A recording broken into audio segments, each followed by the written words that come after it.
So today I'm making baked beans because I'm going to have ribs tonight. So if you've ever heard the phrase everything but the kitchen sink, that applies to these baked beans. So even though I'm already using canned baked beans, I do what my mom calls doctor it up and make the baked beans taste 100 times better.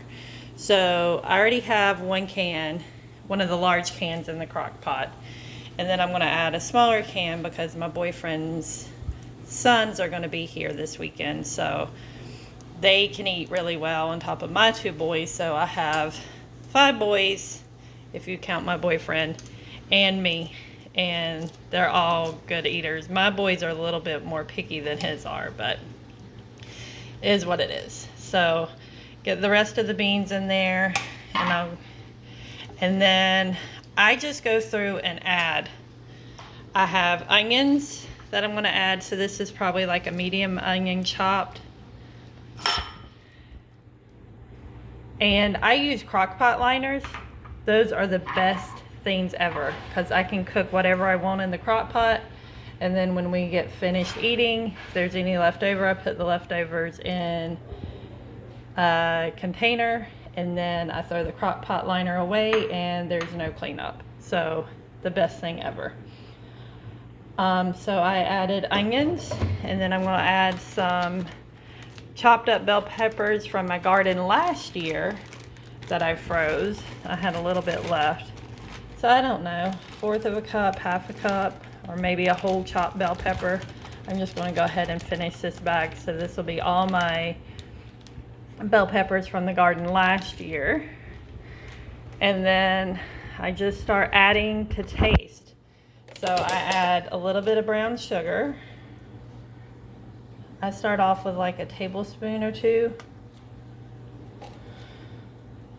We'll do 2 because I'm making a lot of beans.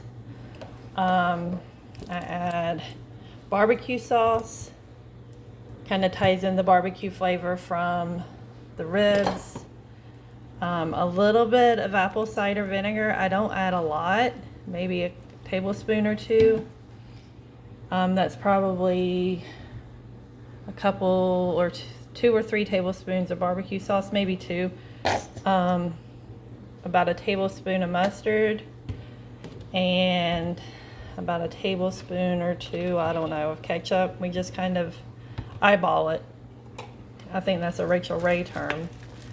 And then I just mix it together, and I'm going to I forgot to get it out of the fridge. I got to get my maple syrup. That's a huge thing up here. So maple syrup for a little bit more richness and sweetness and depth of flavor. And bacon. Bacon strips are going to go on top. So I have my maple syrup. So I'm just going to, again, eyeball this and add a little bit. Not a lot, because you don't want your baked beans too sweet, but you want that hint of sweetness in there. Or at least I do. That's why we use the brown sugar too. Regular sugar would be okay, but the brown sugar has molasses in it. That's what makes it brown. So just mix it all together. I like it a little bit darker in color, so I'll probably add a little bit more ketchup and a little bit more barbecue sauce. And a lot of people don't like baked beans because they eat them straight out of the can. I mean, they warm them up and they're not good, but you add all of this goodness to it and it makes them so much better.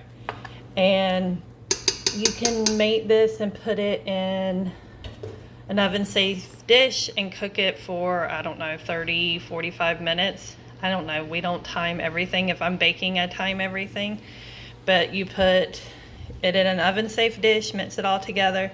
And then you put your bacon on top, which I'm doing here. It's just not in the oven, but you do the same thing for an oven safe dish. Cook it in the oven on 350 probably for, I would say, 30 to 45 minutes. And it is bubbly and yummy and good. So I'm just going to put the lid on this. It will cook all day and it will be just as good as if it was in the oven. But I like this because I can use crock pot liners. I don't have to worry about putting it in the oven. It's already on low. And it will just sit and bake all day, and all of those flavors will marry together.